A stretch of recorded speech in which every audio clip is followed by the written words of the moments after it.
교육은 백년지 대계라는 말씀이 있습니다. 인간의 노력과 정성으로 길러진 인재들이 결국은 인간의 미래를 밝게 할 것이라고 하는 의미에서 사용하는 말인데요. 교육은 향후 100년을 내다보고 계획을 세워야 하는 중요한 사상이다라는 의미에서 교육 백년지 대계 이렇게 씁니다. 중국말로는 그냥 뒤에다가 써요. 백년지 대계 바이낸즈 다지라고 짜위 웨이번. 그래서 교육의 본은 바로 백년지 대계다 이렇게 해서 이 어원을 유추해 보면요, 중국 전국 시대에 활동했던 제자 백가의 논문집에 관자의 권수편에 나오는데요. 우리 한국말로 읽을게요. 1년지계 마교수곡, 10년지계 마교수목, 종신지계 마교수인.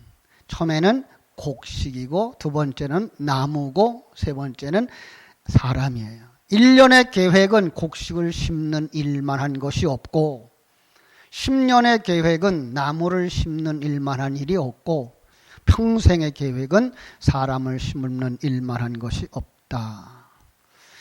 그런 말만 있는 게 아니라 일수 일획 자곡야, 일수 십획 자목야, 일수 백획 자인야. 똑같은 얘기예요. 그죠? 한 번 심어서 한 번 거두는 건 곡식이고 한 번 심어서 10번 거두는 건 나무고 한 번 심어서 100번 거두는 것은 교육이다, 사람이다 이런 말이에요.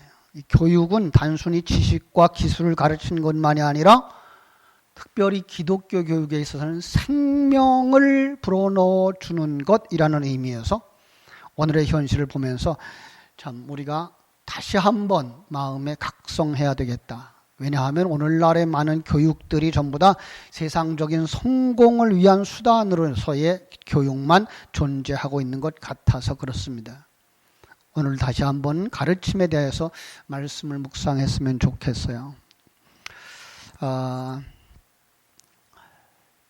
교사가 헌신 예배는요, 9월 3일 날 제가 우리 노회 안에서 좀 존경하는 목사님이 한 분이 있어요. 그래서 그분을 초청했어요. 사실은 오늘 오시라고 그랬는데 시간이 잡혀 있어서 올 수가 없어서 8월에도 바쁘고 9월 첫째 줄로 모시기로 했고, 오늘은 이제 교사들에게 정말 이 여름 성경학교와 수련회를 통해서 정말 여러분들이 그들에게 쏟아 부어줘야 할 것이 무엇일까라는 것 한 번쯤 같이 생각을 하고자 해서 제가 이 말씀을 택한 거예요. 교육의 아주 중요성이라고 하는 이야기를 하고 싶었는데 그러다 보니까 좋은 예를 하나 소개를 할 수가 있었어요. 우주물리학자인 수브라마니안 찬드라세카르라고 하는 사람은 중성자별과 블랙홀의 권위자라 이래서 1983년 노벨 물리학상을 받았어요. 근데 그가 이렇게 노벨 물리학상을 받은 것보다 더 훌륭한 것은 그가 28살에 1937년에 그 미국의 위스콘주에 있는 천체 연구소에서 일을 하는데 거기서 한 10년쯤 일을 했을 때, 그러니까 한 38살째 되었을 때에 그에게 전화가 걸려왔어요. 겨울방학 동안 시카고 대학에서 고급 물리학에 대해서 특강을 좀 해달라는 초청이었어요. 흔쾌히 허락을 했죠. 그랬더니 얼마 뒤에 학교에서 연락이 왔어요. 학생들이 신청한 사람이 2사람밖에 안 되는데 그래서 이거 개강을 못할 것 같습니다. 그때에 이 사람이 몇 사람이 중요한 건 아닙니다. 그 사람들이 어떤 사람인지 제게 보내주십시오. 그래서 그 사람들에 대한 인적 상황을 쭉 살펴본 다음에 그냥 결정했어요. 제가 가겠습니다. 그래서 한 번 가서 강의를 하고 오려고 그러면 가는 시간 오는 시간 2시간씩 걸려야 되는 먼 거리 가서 2시간 강의를 하기 위해서 6시간을 들여야 하는 그러한 일인데도 불구하고 이제 그를 가르쳤어요. 그리고 10년이 지났어요. 그래서 1957년에 그 학생들 가운데에 교육을 받았던 두 사람이 놀랍게도 공동 노벨상을 받았어요. 그 선생님 밑에서 배운 그들이 정말 그 놀라운 상을 받았는데, 그 상을 받는 그들이 그 중국계 미국 과학자들이에요. 그들이 그 리정다오라고 하는 사람과 양전양이라고 하는 사람이었는데, 두 사람이 노벨상을 수상하면서 이렇게 말했어요. 오늘 우리가 이 상을 받게 된 것은 10년 전 겨울방학 때에 우리를 앞에 놓고 혼신의 힘을 다해서 강의해 주셨던 찬드라세카르 박사님 덕분입니다. 그렇습니다. 학생의 숫자가 많고 적음이 중요한 것이 아니라 선생님이 얼마나 그들에게 혼신의 것을 쏟아 부어서 내게 있는 모든 것을 다 가르쳐 주어서 내가 상을 받기 전에 그들이 먼저 상을 받을 수 있을 만큼 아름다운 기초를 놓아주었던 것이죠. 성경 속에도 이런 인물이 있습니다. 꼽아보라 그러면은 제가 엘리사와 그의 선생님 엘리야를 꼽을 수가 있을 겁니다. 열왕기하 2장에 한번 가보셔요. 열왕기하 2장 1절로 18절에 보면 아주 극적인 이야기들이 우리에게 나타나는데요. 어느 날 하나님이 엘리야를 데려가실 때가 가까워오자 엘리야와 엘리사가 이제 여행을 하게 됩니다. 자, 두 사람이 모였는데 그때에 선생님이 그 제자에게 말합니다. 너는 여기 머물라. 여호와께서 나를 베델로 보내시느니라. 그 길갈이었거든요. 길갈에서부터 베델로 보내시느니라. 제자 엘리사가 말합니다. 여호와께서 살아계심과 당신의 영혼이 살아있음을 두고 맹세하노니 내가 당신을 떠나지 아니하겠나이다. 이거 학생의 태도예요. 그죠? 아니, 그 학생이 선생님을 떠나지 않을 만큼 했던 건 그건 학생의 태도가 아니라 선생님의 능력이죠. 두 사람이 베델로 갑니다. 베델에 갔더니 베델에 있는 선지자들이 그 엘리야 선생님의 제자들이 다 모여서 얘기를 합니다. 야, 선생님 좀 괴롭게 하지 마라. 선생님 오늘 하나님이 데려가신대. 그만 좀 괴롭혀. 그러나 엘리사는 말합니다. 나도 안다. 그러나 너희들은 가만히 있어. 그리고 선생님을 따라갑니다. 얼마 있다가 하나님께서 엘리야를 여리고로 보내십니다. 너는 여기 머물러라. 여호와께서 나를 여리고로 보내시는구나. 그랬더니 제자가 똑같이 말합니다. 여호와께서 살아계심과 당신의 영혼이 살아있음을 두고 맹세하노니 내가 당신을 떠나지 아니하겠나이다. 여리고로 올라갑니다. 처음에 떠난 곳이 어디예요? 길갈. 첫 번째로 도착한 곳이 베델. 두 번째로 도착한 것이 여리고입니다. 그리고 거기서 하나님께서 그를 이제 요단으로 보내십니다. 그 요단에 도착했더니 제자들이 50명이나 그 두 사람을 바라보고 있습니다. 요단강가에서 엘리야가 겉옷을 말아서 물을 치니까 이 요단강 물이 좌로 우로 갈라지는 겁니다. 그리고 그리로 건너갑니다. 엘리야가 말합니다. 하나님이 나를 내게서 데려가시기 전에 내가 내게 어떻게 할까를 내게 구하라. 엘리사가 기다렸다는 듯이 소리칩니다. 당신의 성령이 하시는 역사가 갑절이나 내게 있게 하옵소서. 간단하게 말하면 당신의 영감이 갑절이나 더하게 하여 주옵소서. 엘리야가 말하죠. 야, 너 어려운 걸 구하는구나. 그러나 나를 네게서 데려가시는 것을 네가 보면 그 일이 네게 이루어질 것이니 그러지 아니하면 이루어지지 아니하리라. 두 사람이 길 가는데 불수레와 불말이 두 사람을 갈라놓고 엘리야가 바람을 타고 하늘로 올라갑니다. 아버지여, 아버지여, 이스라엘의 병거와 마병이여 외치는 그 엘리사 앞에 보이지 않습니다.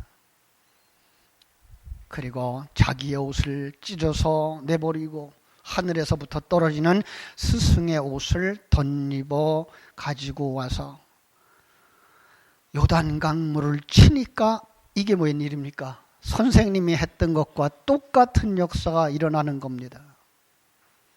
그 후에 엘리사는 그 선생 엘리야의 사역을 감당하는 증인이 되어졌고 오히려 그들 속에 있었던 제자들은 그를 스승으로 모시는 삶이 이루어지고 있습니다. 저는 우리 교회 안에 이런 역사가 일어나기를 간절히 소망합니다. 우리 교사들이 모두 다 엘리야와 같은 진리의 두루마리, 의의 옷을 입고 능력을 행함으로 어린 학생들에게 천국의 소망을 심어주고 스라의 엘리사와 같은 제자들을 양육하게 되기를 축원합니다. 거기 담겨진 몇 가지 진리가 있습니다. 첫 번째, 그들이 모여서 출발한 장소 길갈이라는 곳입니다. 길갈, 어떤 곳일까요? 여호수아서 5장 8절로 10절을 나중에 찾아보시고요. 길갈은 이스라엘 백성들이 광야를 거쳐서 가나안에 입성하고 할례를 받고 유월절을 지켰던 장소입니다. 가나안 정복의 첫걸음을 뗀 자리. 예, 그렇습니다. 그러니까 엘리사와 엘리야가 바로 그곳에서부터 출발하게 된 데에는 큰 의미가 있는 것입니다. 나는 너와 함께 가나안 정복을 시작하겠다라는 것입니다. 예. 오늘 선생님들의 마음속에 있어야 되는 겁니다. 내가 가는 이 길에서 내가 네게 보여줄 것은 가나안의 정복이 어떻게 이루어지는 것인지를, 예수 믿는 사람의 그 삶이 무엇인가를 보여주겠다라고 하는 것입니다. 그런데 그릇 속에서는 뭐가 보입니까? 너 여기 머물러라라고 말합니다. 시험입니다. 여러분, 성경 속에 하나님의 백성들이 가는 곳에는 항상 시험이 기다리고 있습니다. 룻기서에서 나오미가 두 며느리에게 말합니다. 너희들 여기서 살아라. 내가 이제 아들을 낳는다 그래도 너희들의 남편이 될 수는 없잖아. 그러니까 너희들 젊었으니까 가서 짝을 찾아서 여기서 살아라. 가자는 얘기입니까? 말자는 얘기입니까? 이러한 시험을 이기고 네가 고향으로 돌아가겠느냐, 하나님의 집으로 돌아가겠느냐라는 겁니다.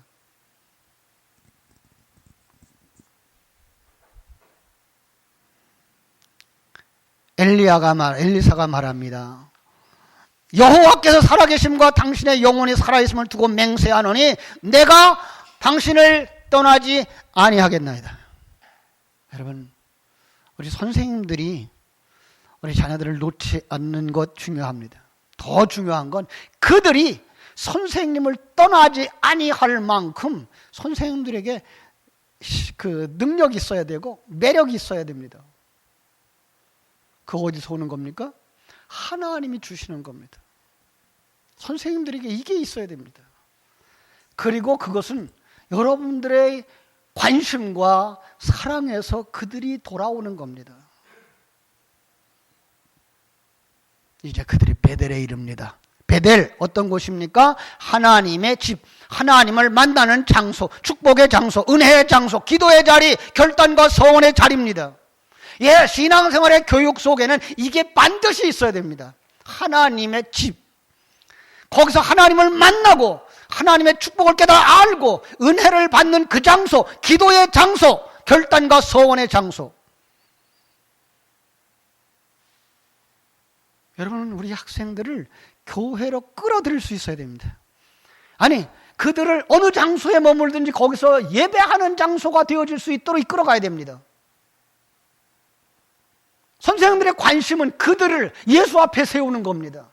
그들을 빵가게에다 세우는 게 아니고 음료수 앞에 세우는 것 아니고 그들을 예수 앞으로, 예배 안으로, 어디 가서든지 먼저 예배가 먼저요. 탁구를 가르쳐주는 것보다 먼저 기도요. 빵을 먹여주는 것보다 먼저 예배요. 기도요. 그거 잃어버리면 안 됩니다. 지금 한국교회에 돌아와서 느끼는 것 가운데 하나 아주 안타까운 것이, 과연 선생님들 속에 이 예배 중심의 삶이 있는가? 예배를 소중히 여기는 게 있는가? 내가 있는 걸 정말로 어린 생명들에게 주고 싶은 그 내 신앙의 내용이 있는가라는 겁니다. 여러분, 선생님들의 가슴 속에 불붙는 예수 생명이 없으면 그들을 예배 속으로 이끌어 갈 수가 없습니다. 아무리 세상의 것 가지고 그들을 이끌어 간다고 할지라도 그들은 예수 밖의 사람입니다. 예배 밖의 사람입니다. 그들은 세상에 더 좋은 어떤 곳에 유혹이 있을 때에 선생님을 떠나버리고 교회를 떠나버리고 맙니다. 선생님들의 마음속에 먼저 그거보다 중요한 예수 생명, 이게 있어야 됩니다. 배들이 있어야 됩니다. 자, 그리고 나면 이제 여리고성으로 갑니다. 여리고성 그러면 뭐가 생각납니까? 이스라엘 백성들이 가나안 정복을 할 때 첫 번째 전쟁이 있었던 곳. 말씀을 가지고 나팔을 불면서 하루에 한 바퀴씩 신앙의 훈련입니다. 그때까지 뒤에 따라오는 사람들은 잠잠히 있어야 되는 겁니다. 진리의 말씀, 복음의 분명한 나팔이 부러질 때까지 그들은 가만히 있어야 되는 겁니다. 그 훈련이 있어야 되는 겁니다. 어렵습니다. 오늘날 우리 사람들의 마음이 다 그렇게 자기 중심인 것처럼 우리 아이의 마음이 벌써 전부 자기 중심입니다. 그래서 그 중심에서부터 하나님 중심으로 끌어가고 선생님 중심에 진행을 하기는 쉽지 않습니다. 그러나 거기까지 끌고 갈 수 있는 영역이 있어야 됩니다. 내가 먼저 그것이 생명인 줄 아는 믿음이 있어야 됩니다. 그래야 나를 따라오라고 말할 수 있는 것이고 앞서가면서 진리에 대하여 말할 수 있는 것입니다. 그들 속에 진리가 충만되어지기까지 잠잠할 수 있어야 됩니다. 오늘날 교회도 그러하고 주일학교도 그러하고 너무 자기들의 의견이 많습니다. 선생님의 의견보다 목사님의 의견보다 내 의견이 더 많습니다. 배우려고 하지 아니하고 따르려고 하지 아니하고 알고 있습니다. 알 수 있고 지식일 수 있고 능력일 수 있습니다. 그러나 그럼에도 불구하고 진정한 교육이 되려고 그러면 앞장서는 자를 따르도록 할 수 있어야 됩니다. 여리고성입니다. 언약궤가 앞장서 나가고 그 언약궤 앞에서 나팔을 불어대면 뒤에 따르는 사람은 잠잠히 따라가야 되는 겁니다. 그래야 질서 있는 것이 되어지고 그래야 질서 있는 교회가 되어집니다. 그래야 진정한 상하를 구분할 줄 아는 성도가 되어집니다.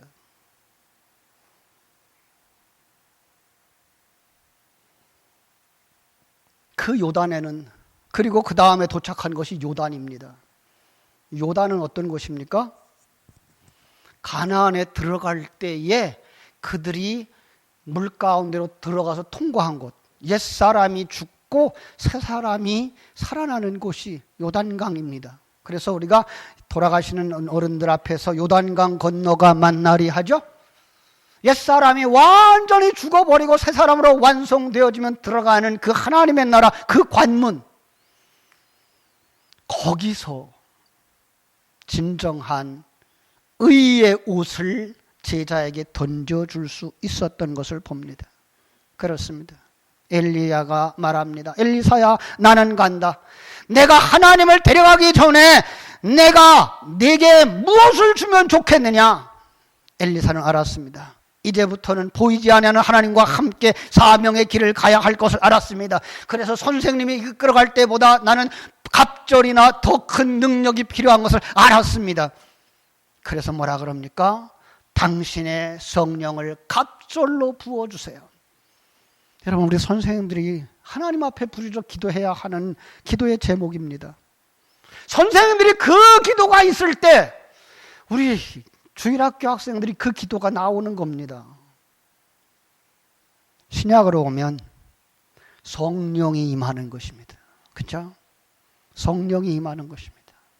성령을 갑절이나 예수님의 시대보다 제자들의 시대보다 더 놀라운 성령의 은혜를 사모하는 것입니다.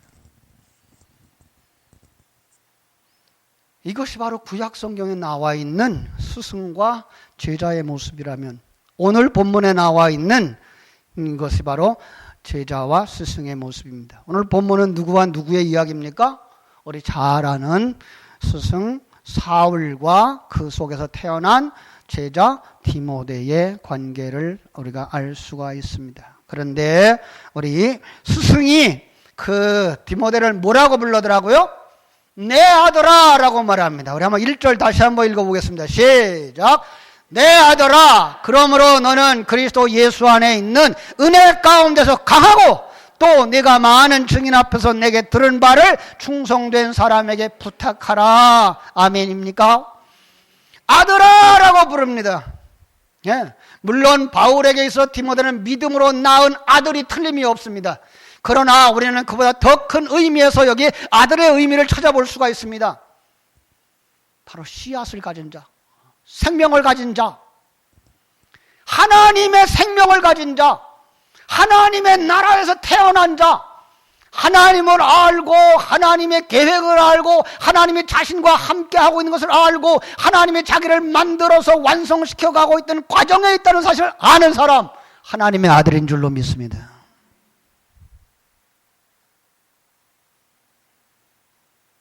사도 바울은 디모데를 이렇게 귀한 아들로, 그래서 정말 하늘나라를 유업으로 받을 아들로 양육하기를 원했던 겁니다.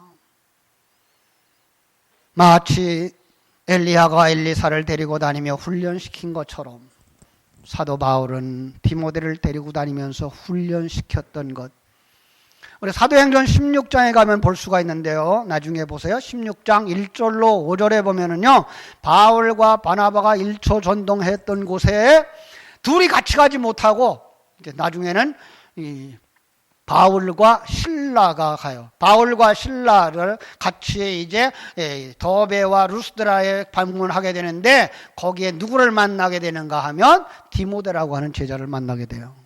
그런데 그 디모데가 어떤 사람이냐 하면은요, 그 어머니는 믿는 유대 여자요, 아버지는 헬라인이에요. 아버지가 헬라인이지만 그의 신앙은 어머니 유니게와 외할머니 로이스로부터 계승받은 믿음의 계승자, 철저한 유대인이었어요. 과거에 자기의 모습을 보는 것처럼 봤을 거예요. 예. 여러분, 우리는 우리 학생들을 보면서 과거의 내 모습을 볼 수 있어야 돼요. 나도 그랬었는데, 그런데 저렇게 지금 저 아이들이 그렇구나, 내가 어떻게 여기에 왔는가, 그들을 여기로 이끌어낼 수 있는 믿음이 있어야 돼요. 바울은 그걸 봤어요. 그래서 바울은 디모데를 전도하고 그를 데리고 다니면서 양육합니다. 그걸 뭐라 그래요? 믿음으로 낳은 아들. 예. 디모데의 고향 루스드라는 바울의 제1차 전도여행 때 안진뱅이를 고치고 그것 때문에 돌에 맞아서 죽을 뻔했던 곳이에요. 스데반이 돌에 맞아 죽는 것을 보고 자기가 사도 되어졌던 것처럼 자기가 돌에 맞아 죽었던 그 상황 속에서 누구를 얻은 거예요? 제자 디모데를 얻은 거예요. 예. 그 사도행전 16장 3절에 보면요, 바울이 그 디모데를 데리고 떠납니다. 전도 훈련에 동참시키는 겁니다. 여러분, 신앙의 교육은 같이 가는 겁니다. 같이 밥 먹고 같이 잠자고 수련회입니다. 그거보다 좋은 건 없습니다. 그거보다 바르게 가르쳐 주는 것은 없습니다. 하나님은 바울을 통해서 이 디모데를 훈련시켜서 그를 정말로 좋은 군사로 양성했던 것입니다. 그래서 디모데 후서 1장 13절에서 바울은 이렇게 말합니다. 너는 그리스도 예수 안에 있는 믿음과 사랑으로서 내게 들은 바 바른 말을 본받아 지키라. 예. 그래서 디모데는 루스드라와 이고니온에 있는 형제들에게 칭찬받는 자였다는 거예요. 불신자에게 칭찬받는 게 아니라 하나님에게 칭찬받는 자, 하나님의 생명을 가진 자들에게 인정받는 자가 되었습니다. 어려운 얘기지만 신앙생활 깊이 들어가서 그가 작은 예수가 되었던 줄로 믿습니다. 이것은 우리 선생님들에게 요구하는 겁니다. 선생님들이 뭐가 되어야 된다고요? 작은 예수가 되어야 되는 겁니다. 예. 선생님들이 바울이 되어줘야 되는 겁니다. 선생님들이 디모데가 되어줘야 되는 겁니다. 그래야 오늘 말씀처럼 뭐라고요? 또 다른 사람들에게 부탁할 것이 있습니다. 또 다른 사람에게. 여러분들이 가르쳐서 그에게 준 것, 그게 분명하여질 때 그들은 다른 사람에게 그걸 전해줄 수 있습니다. 복음은 복잡한 것이 아닙니다. 복음은 아주 간단한 것입니다. 그런데 그걸 붙잡고 가질 못해요. 왜요? 보이지 않는 것이기 때문에. 잡히지 않는 것이기 때문에. 어떤 사람만 볼 수 있고 어떤 사람만 잡을 수 있다고요? 오늘날 시간 주신 말씀처럼 성령으로 거듭난 사람, 진리의 말씀을 되새김질한 사람, 그 삶을 살아내는 사람은 하나님을 보고 하나님의 말씀을 듣고 하나님이 함께 하심을 누리고 그리고 다음 세대에 줄 것이 있는 사람입니다. 우리 선생님들이 먼저 거듭나야 됩니다. 선생님들이 먼저 말씀 가운데 거해야 되고 선생님들이 먼저 그 삶을 살아내는 사람이 되어져야 됩니다. 그러지 못하다면 여러분 우리가 선생님이 되어졌어도 그 학생들을, 어린아이들을 예수 생명 가운데로 끌어갈 수가 없습니다. 걱정스러운 것이 지금 그 부분입니다. 선생님의 자리에 세워줬는데, 구역장님의 자리에 세워줬는데, 선생님의 속에, 구역장님의 속에 예수 생명이 없다면, 길을 모른다면, 우리 어린아이들을, 우리 구역 식구들을 어디로 인도할 겁니까? 소경을 인도하면 다 죽을 거고 다 망하는 겁니다. 그런데 그 안타까움, 그 무섭고 두려움이 없어요. 선생님들에게 그게 없어요. 배우려고 하질 못해요. 구역장님들에게 그게 없어요. 어떻게 하면 그들을 예수에게 앞으로 이끌어갈까? 어떻게 하면 그들을 정말 믿음의 사람으로 키울까? 바른 길을 제시해 줄까? 이 열정이 없어요.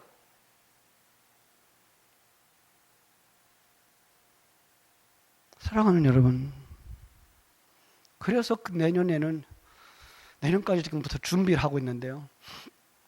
우리 온 교회가 우리 선생님들의 배후에 포진할 겁니다. 그리고 선생님들에게 힘을 실어주고 선생님 구역장들에게 힘을 실어주고 그 선생님으로 하여금 우리 학생들을 돌아보게 할 겁니다. 그리고 그 어린 아이들 학생 한 사람 한 사람 뒤에 우리가 설 겁니다. 온 교인들이 설 겁니다. 그 아이를 위해 기도할 것이고 때로는 그 아이에게 사탕을 줄 것이고 그들을 위하여서 인도할 것이고 양아버지가 되고 양할아버지가 되어져서 그들의 생애를 여러분 생명 다할 때까지 한번 지켜보려고 이런 프로그램을 지금 가지려고 합니다.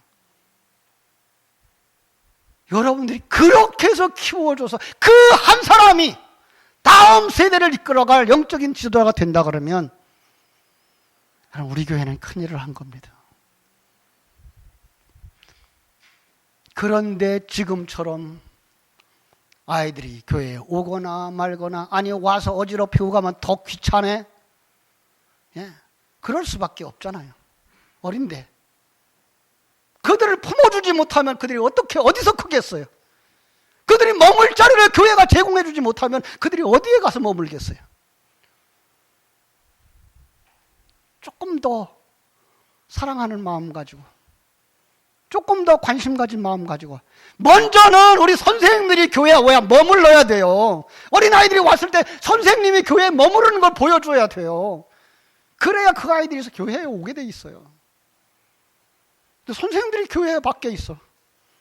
저 커피숍에 가 있고 오락실에 가 있어. 그러면 애들이 어디로 가야 돼요? 어디로 가야 선생님 만나요? 안 되는 거죠. 교회가 항상 열려져 있어야 되고 선생님들이 항상 교회에 와서 여러분들의 생애를 기도하면서 설계해 나가고 진행해 나가고 실력을 갖고 닳고 여러분 우리의 본업이 예수 믿는 것, 우리의 본업이 다음 세대에 예수 생명을 흘려주는 그런 교회로 변화되어져야 됩니다. 그 일을 위해서 우리 선생님들이 이번 수련회 여름 성경학교에 한번 투자하십시오. 안타까운 건 이번에 이 캠프가 되어져서 밖으로 나가더라고요. 이건 무책임한 거예요. 같이 가주지도 않는다 그래요. 이건 아니에요. 정말로 그들이 머무르는 곳에 선생님이 머무를 수 있어야 돼요. 직장에 좀 빠져도 돼요. 그러한 희생 없이 어떻게 생명을 살리겠어요?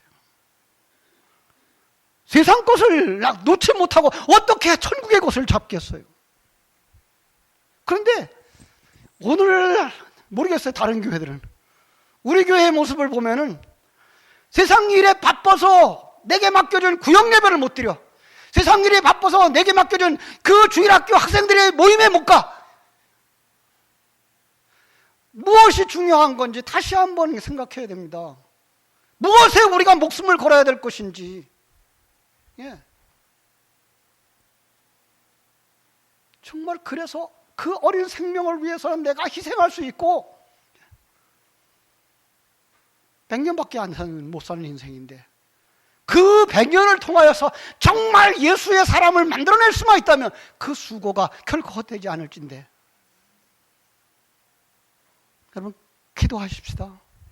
그리고 그렇게 헌신하십시다. 그래서 정말 여러분 속에서 처음엔 잘 안 될 거예요. 처음부터 천사는 안 나와요. 여러분들이 관심을 가지고 주어 사랑을 가지고 가까이 가도 이놈들이 바로 서지 않을 수 있어요. 불편할 수 있어요. 불평할 수 있어요. 도망갈 수 있어요. 그러나 인내하면서 관심 가지면서 나아가서 바나바가 마가 요한을 키워요. 그죠? 첫 번째 전도 여행에서 힘들다고 도망가 버렸어요. 그래서 바울은 끊어버렸어요. 그런데 바나바가 그를 데리고 가서 끝까지 키워서 나중에 바울 사도를 돕는 일꾼을 세워요. 시간이 필요한 겁니다. 노력이 필요한 겁니다. 그리고 거기에 일생이 다 바쳐져도 되는 겁니다. 우리 교회 그러한 교회가 됐으면 좋겠어요. 그러한 장로님들, 그러한 안수집사님들, 그러한 권사님들이 있는 교회. 그래서 저는 지난 4년 동안에 우리 지역을 보면서 우리 교회에게 주신 사명이 무엇일까? 이 지역 속에서 다른 교회가 아니라 우리 교회만이 할 수 있는 일이 무엇일까? 저는 주일학교 교육이라고 생각을 했어요. 그 남은 시간 저는 주일학교 관심을 가지고서 이것을 우리 교회의 그 특징으로 삼아서 한번 세워보자라고 기도하고 있어요. 같이 한번 그 일에 참여해서 정말 우리 교회 유치부가 살아나고 유초등부가 살아나고 중고등부가 살아나고 청년부가 살아나는 역사, 자연히 장년부가 살아날 줄로 믿습니다. 그래서 하나님께 영광 돌리는 교회, 다음 세대를 키워가는 교회가 되어지기를, 그 속에 바로 선생님 여러분이 있습니다. 이 시간 한번 기도하겠습니다. 주님, 내가 하나님의 은혜로 여기까지 왔습니다. 이런 선생님, 저런 선생님, 이 전도사님, 저 목사님의 도움을 받아서 여기까지 왔습니다. 내가 이제 이 자리에 서서 내 어린 생명들을 이끌어가기를 원합니다. 나도 그러한 선생님이 되게 하여 주옵소서. 우리 다 같이 한번 통성으로 기도하겠습니다. 고마우신 아버지 하나님,